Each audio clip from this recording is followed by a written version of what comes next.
Today is May 1st, 1992.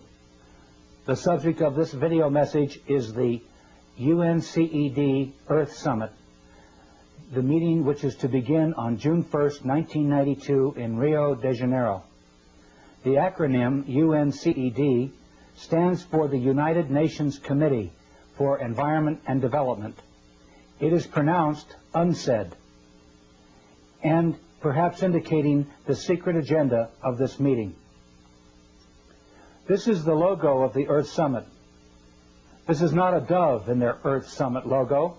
It is a hand, and the hand is holding the world with the slogan, "In our hands," alongside of it.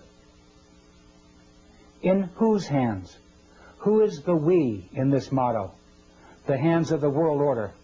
These elitists convened this UNCED meeting in the first place, and for a bad purpose. This video will show strong evidence that the persons running the UNCED Earth Summit are actually setting a net to place the power over the Earth and its peoples into their hands. Brave, bold deeds by the citizenry are needed quickly. Once a government signs their treaties, their citizens are, de jure, in the hands of the world order. There's that motto again, in our hands. Whose hands? The same world order families that planned World War I and World War II, that tricked the third world countries to borrow funds and rack up enormous debts. The same world order that stole much of the money borrowed by Africans and other nations and hid it in Geneva banks. They are the persons who financed Hitler, manufactured the Holocaust, and managed to blame the terrible deeds on the German people. They can be credited with manipulating famines in Ethiopia and elsewhere, and purposely creating war and debt to bring societies into their control. The world order crowd are not a nice group of people. My name is George Hunt. I'm speaking to you from a video studio in Boulder, Colorado. I have attended some of the meetings and caucuses leading to the UNCED Earth Summit. I am a business consultant and a college teacher in small business management. I own an environment company too, and am very familiar with the environment hypocrisy that the world order crowd has taken over the environment movement. I am aware of their plans. Please pardon me as I read my script. I'm not a professional actor, and my memory will not serve me with the things that I want to say. The world environment movement will soon be in the hands of the world order if you and others do not respond with action after you view this videotape. Action may constitute showing this to 5 others. It may constitute showing it to a judge down the street or a city councilman who you know in your town. Pray for guidance, hoping that something good might come of your actions. Somebody is going to set the spark off. I really feel that it is not too late. When I served as an official host at a key environment meeting in Denver, Colorado in 1987, I was surprised to see David Rockefeller, Edmund de Rothschild, Secretary of State Baker, then Secretary of the Treasury, Maurice Strong, Waste Company Chairman and EPA Administrator William Ruckelshaus, UN Secretary General in Geneva McNeil, and various World Bank and IMF officials there. What were the rich elite and bankers doing at an environment congress? Listen carefully. I will now attempt to show you how their enactments will work against you. Trust and foundation income is the cornerstone of the world order. They command politicians to do their bidding, and presidents, judges, and legislators lick their boots. Their swollen egos and bellies are never satisfied, and their lust for more is insatiable. Now world power and authority is in their grasp. Are we going to give it to them without a confrontation? Or, like they did to the Germans, will they blame the environment holocaust on you and get away with it? What is the World Summit meeting, and who is behind it? The UNCED World Summit, that's UNCED World Summit, is a key event in a series of environment meetings which have occurred since 1972. Maurice Strong, a UN official and an employee of the Rockefeller and Rothschild Trusts and Projects, convened the first Congress in Stockholm, Sweden in 1972. 20 years later, Maurice Strong is the Secretary General and convener of UNCED. In the 1970s and 1980s, numerous conferences created political action decrees, eventually to lead to the UNCED Earth Summit.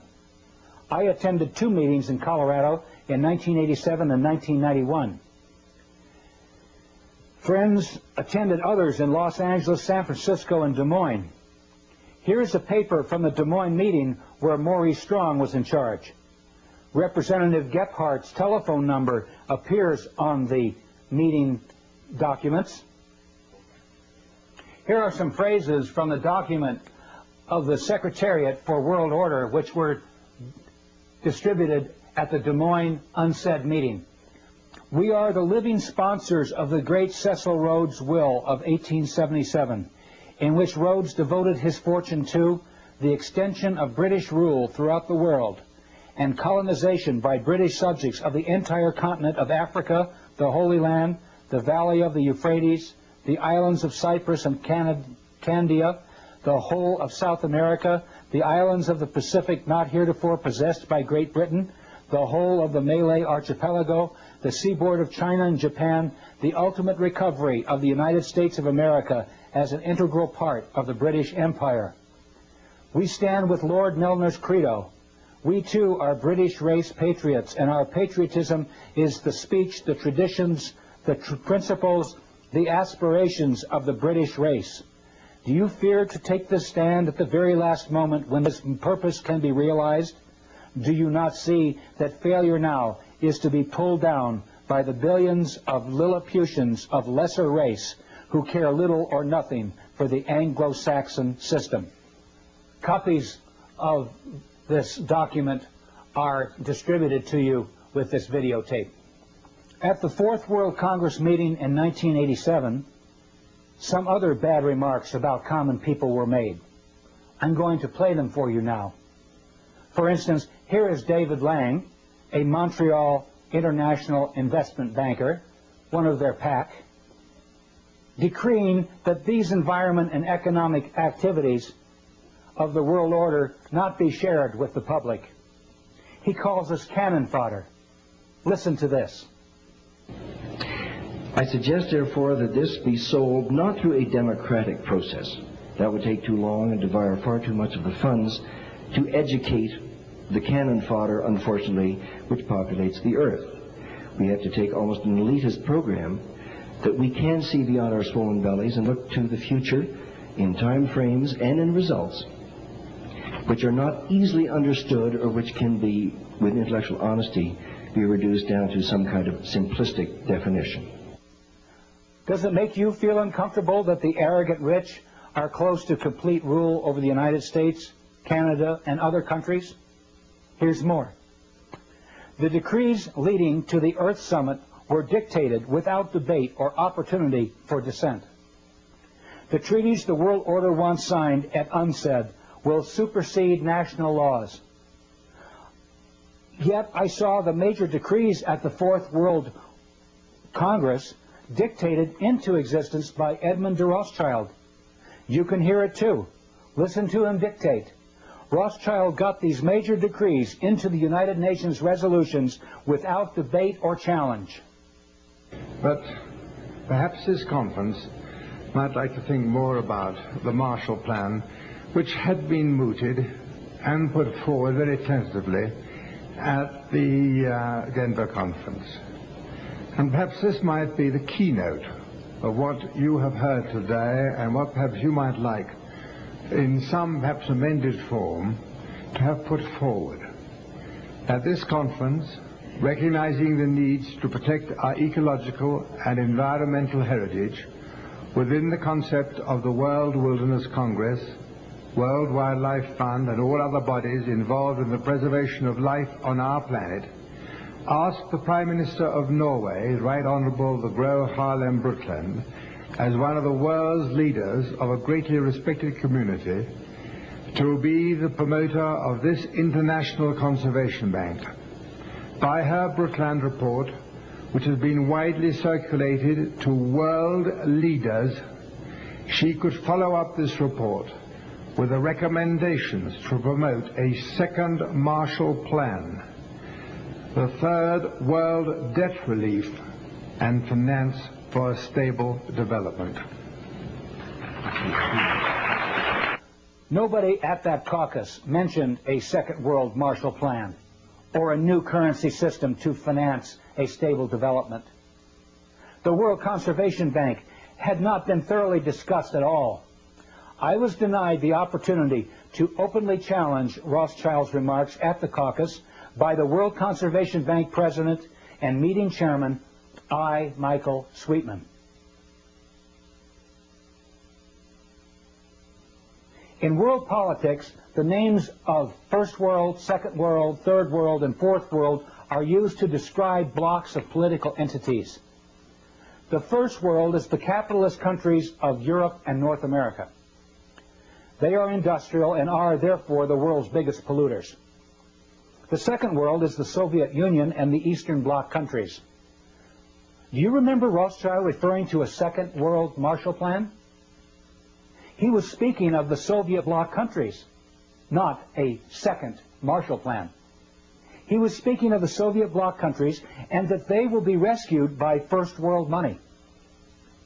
Europe was granted huge sums of money by the Marshall Plan in 1949, and the Second World will receive billions of North American money in this repeat performance. And guess what banking family will act as the main money changers for the Russian ruble, possibly absconding with billions? The Rothschild Group, of course. Rothschild made these remarks back in 1987, 2 years before the Berlin Wall was torn down. He was bragging to us that he knew the Soviet regime would collapse. Here are some April 1992 news articles about the progress of Rothschild's Second World Marshall Plan. They come from the New York Times, and the world order is right on time. Here is a April 15th, 1992 New York Times headline. $44 billion needed to aid ex-Soviets in 1992, IMF says. It's needed for a shift to the free market. Most of the help would finance imports of food and spare parts for 15 republics. My response to that is, sure. Another article in the international edition of the New York Times, Wednesday, April 29, 1992, had this to say about Rothschild's Marshall Plan.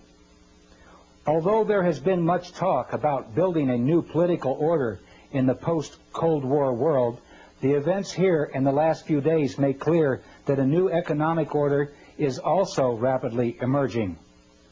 Washington cannot bankroll a Marshall Plan for the former Soviet republics because the task is so enormous and because the American economy is debt-ridden and no longer so dominant.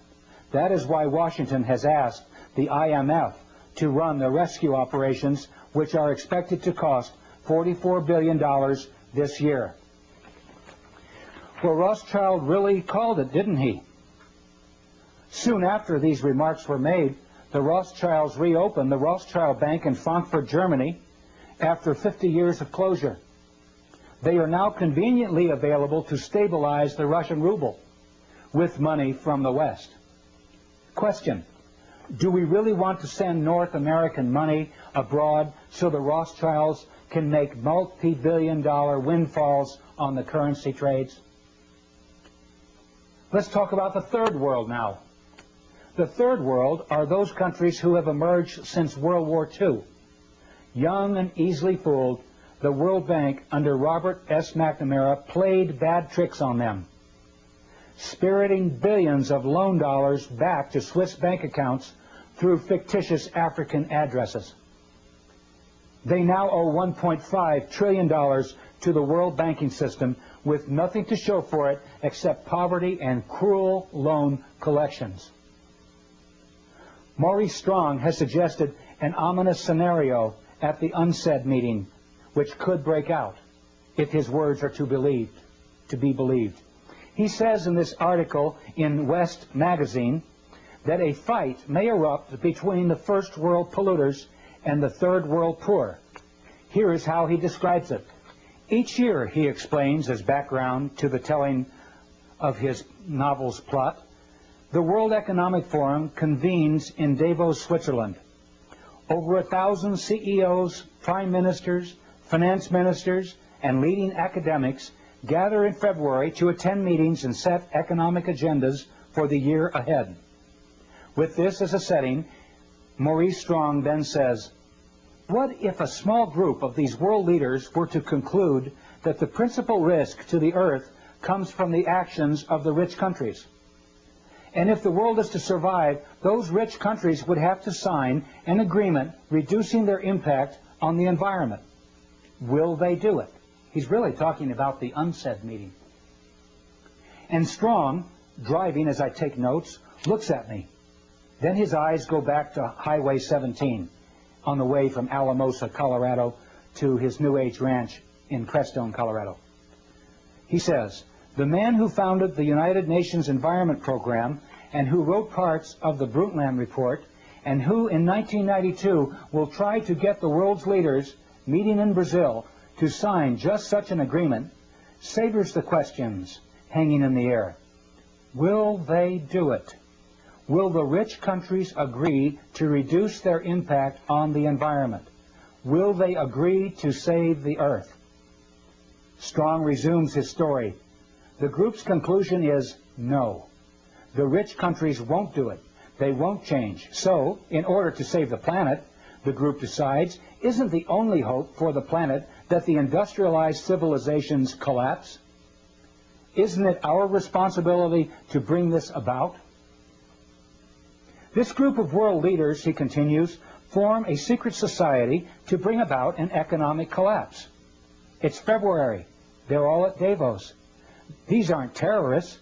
They're world leaders. They have positioned themselves in the world's commodity and stock markets. They've engineered, using their access to stock exchanges and computers and gold supplies, a panic. Then they prevent the world stock market from closing. They jam the gears. They hire mercenaries who hold the rest of the world leaders at Davos as hostages. The markets can't close. The rich countries, and Strong makes a slight motion with his fingers as if he were flicking a cigarette butt out the window. I sit there spellbound. This is not any storyteller talking. This is Maurice Strong. He knows these world leaders. He is, in fact, co-chairman of the Council of the World Economic Forum. He sits at the fulcrum of power. He is in a position to do it. I probably shouldn't be saying things like this, he says. Highway 17 cuts straight across the desert, heading out of the land of dreams. When the truth is finally told, Maurice Strong fears the world will come to this. No secret societies, no hostage takings at Davos, but it will come to the same conclusion. The global economy, sapped by credit and debt loads and environmental disasters, will simply come unstuck. And nothing, not even the inspiration of the Baka, can save humankind from itself. They see the struggles and problems at the Baka as reflections of the problems assaulting the planet. They fear the Baka will be, at best, an oasis in the desert of the future, and at worst, a place where dreams die. Even if Strong is fictionalizing and imagining, why would he even suggest these things? The point remains, something important is going to happen at the UNCED Earth Summit. The fourth world. No one really talks about the fourth world, do they? That's because we haven't seen the fourth world come about. The fourth world came up in the title of the Congress I attended. It was called the Fourth World Wilderness Congress.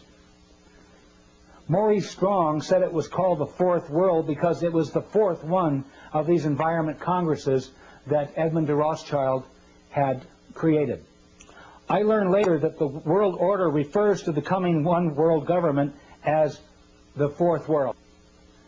World controlled by the world order, where there is no more first, second, and third world. Just a boundaryless planet which is called the fourth world wilderness. Yogis and shamans refer to it as the fourth world wilderness, the lostness of the mind. The lostness of the mind refers to the collective consciousness. Persons will be coerced through lies, drugs, fear, and pain to surrender themselves, their egos, to the collective consciousness. The fourth world will be a return to a society much like the Caesars or Babylon or the Fourth Reich, within the fictionalized societies described in Huxley's Brave New World and Brave New World Revisited and Orwell's classic 1984. We will flourish with only a whimper. The world order wants to create a new society out of the ashes of chaos, a collectivist fourth world complete with a collectivist religion, collectivist finance, and unchecked world national socialism. The world order will offer Gaia, Mother Earth, to the masses as the Big Brother image to worship in the fourth world. Maurice Strong has already set up a 140,000-acre project in Crestone, Colorado, to develop this Earth religion system. Projects are funded by the Rockefeller Fund, among other foundations. The Earth Summit will link environment with industry. The lords of the UNSAID conference will be the masters of who gets what and when if we don't do something about it quickly. Who leads the environment movement? The convener of the summit, Maurice Strong, identifies Baron Edmund de Rothschild as the creator of the environment movement. Here are his own words describing Rothschild as the positive synthesis of environment on the one hand and growth and development on the other. Listen carefully as Maurice Strong introduces Baron de Rothschild. So there is no better person. He epitomizes in his own life that positive synthesis between environment, conservation on the one hand, and economics on the other. And I'm just delighted to have this opportunity of introducing to you Edmund de Rothschild.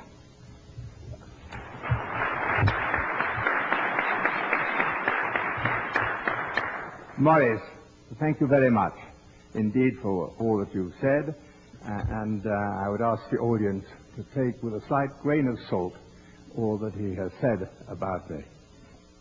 Rothschild is the positive synthesis of environment on the one hand, that's the thesis, and growth and development on the other, that's the antithesis.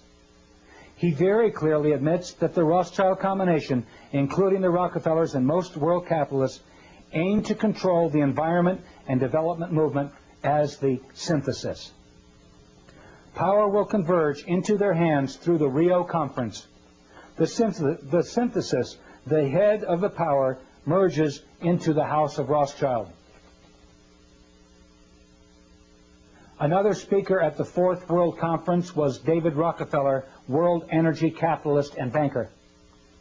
He was named Mr. Growth and Development at the meeting. His counterpart, William Ruckelshaus, organizer of the EPA and creator of its laws under Presidents Ford and Reagan, was dubbed Mr. Environment. Here is a picture of the chuckling antagonists at the meeting. Mr. Environment Ruckelshaus is the CEO and chairman of the board for BFI, Browning Ferris Industries, one of the largest private environment companies in the world. The hypocrisy is that Ruckelshaus, as EPA chief, made the very laws by which his waste company, BFI, is becoming rich. Hypocrisy number two is that Ruckelshaus and Maurice Strong were key investors in American Water Development, a company which tried to circumvent Colorado water laws and gain control of one of the largest underground reservoirs of water in the world. Here's an excerpt from a video interview where I explain what they did. And I did a survey of the people down in the San Luis Valley, and I sent letters out to these farmers last December, and I said, what will happen if Maurice Strong and William Ruckelshaus and others pull water, 200,000 acre-feet of water out of the San Luis Valley? Without one hesitation, it was unanimous that their land will turn into a wasteland. It'll turn into a desert. So here we have people at an Environment Congress that are then waltzing 200 miles south of Estes Park down in the San Luis Valley of Colorado that want to suck the aquifers dry and turn it into a desert. The hypocrisy is so deep. They failed in their attempt because the people learned what they were doing and defeated them. Here is a newspaper article that shows their defeat. I hope we can do it again around the UNCED meeting. Let's hear a little more from Maurice Strong and Edmund de Rothschild and lock in on what kind of people are running the UNCED summit meeting. Here's the part where Rothschild says that projects launched to save the environment will be inoperative. He says it quickly, but he says inoperative. That is, they will not work. And listen to Rothschild snidely suggest that we build dry ice machines and ship up the dry ice to the North and South Poles to keep them from melting. Perhaps it could be possible to utilize CO2, carbon dioxide, one of its main causes, to manufacture dry ice, to maintain the polar caps and the actual temperature of the ice there, and maintain their present temperature. Innovative and modern technology, world waste material, collected and perhaps burnt in volcanic areas or buried so deep in the earth, in the wilderness desert areas of the mid-Sahara where nobody goes, or in the empty quarter in Arabia or the Gobi Desert. But all these ideas and visions, some far-fetched, and above all, the continuation of this Congress needs money. I will play the full speech after this video, and you will hear him say that the world order has these problems. It's indigenous people and it's wildlife. People and wild animals are problems? What kind of madness are these world order Caesars afflicted with? I hope I have given you enough information to expose the designs of the world order crowd. They hope to run the lives of people for generations to come. They are the same crowd who created a Hitler, arranged the assassination of Lincoln and Kennedy, and have indicated elsewhere that they want to drastically reduce the population of the world to make environment and development more sustainable. Please quickly carry the truth to others. This video has photocopy exhibits accompanying it too, and you can make unaltered copies of this videotape as much as you please. Large quantities can be ordered at $8 a piece, including photocopied materials, plus postage, until July 4th, 1992. Send your orders and checks to this address. If you want to talk, I will call you collect. So send me your phone number. The light of freedom is going out throughout the world. You know who the culprits are now. It may not be too late to educate key people who can stop them. And you, watching this videotape, are one of the sparks that may ignite the countryside into flames of indignation against these people. Perhaps society still has some leaders that won't let us down. Goodbye and God bless you. So let's get the proceedings running now, and we will see how we go. Thank you. Mr. Maurice Strong, whom most of you already know. Thank you very much, and you've already heard perhaps too much from me, so I think we're reaching the point at which we want to involve you, all of you, in the next step of this conference, which is really to come to grips with some of the principal action-oriented issues. And one of the most important initiatives that is open here for your consideration is that of the conservation banking program. As we mentioned this morning, we have as our chairman, fortunately, the person who really is the source of this very significant concept. He is one of the trustees of the International Wilderness Foundation, which sponsored this meeting. He was at the first of these congresses. So his conversion to the relationship between conservation and economic development has been a pioneering one. Is work on mini dams. I used to be in the hydroelectric power part of the energy business myself. Many of the energy developments that we've seen have come from his early anticipation of our energy needs and his early work in supporting pioneering initiatives to deal with these needs. So there is no better person.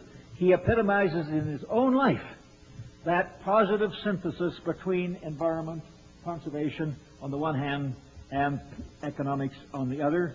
And I'm just delighted to have this opportunity of introducing to you Edmund de Rothschild.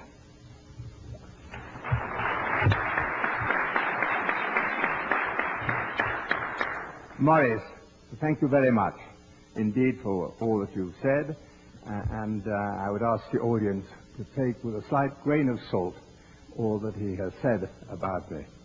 And I want to start there a little bit of my talk to you on a somewhat different vein. You see, in order to further the ideals of the world wilderness concept and to prevent the concept and this concept just to remain an ideal, it is of paramount importance to find ways and means of finding and promoting its rationale.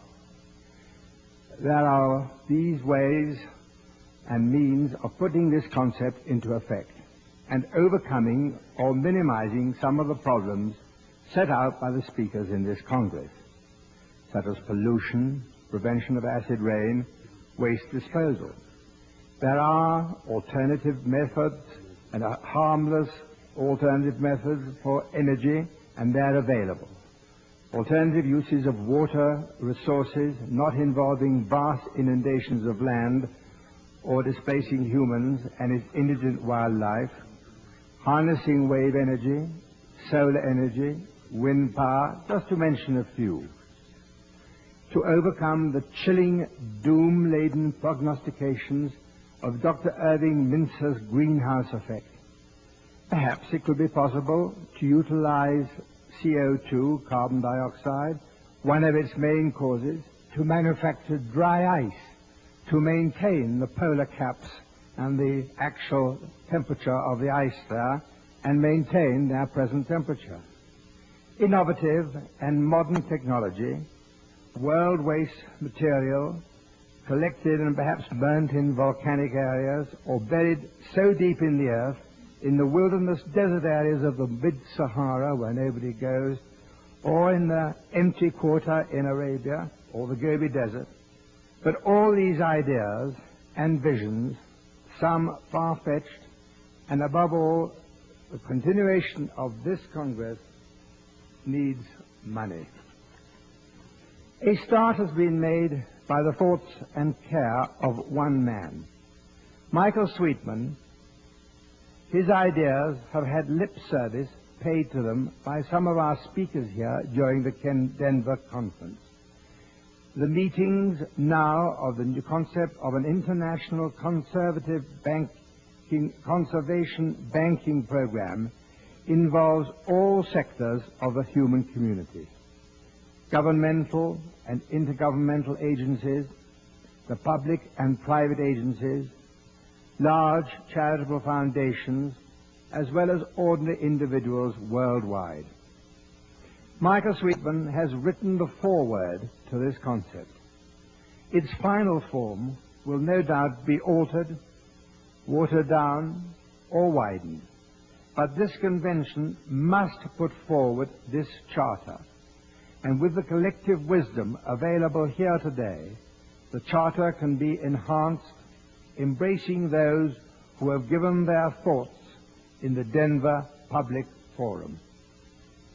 By thinking forward as to how to reach out to the public at large, to every corporate entity throughout the world, to put aside, hopefully tax-free, a part of their profits to fund our ecological and environmental protection.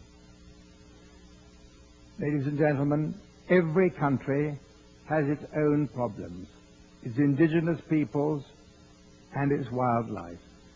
This International Conservation Bank must know no frontiers, no boundaries.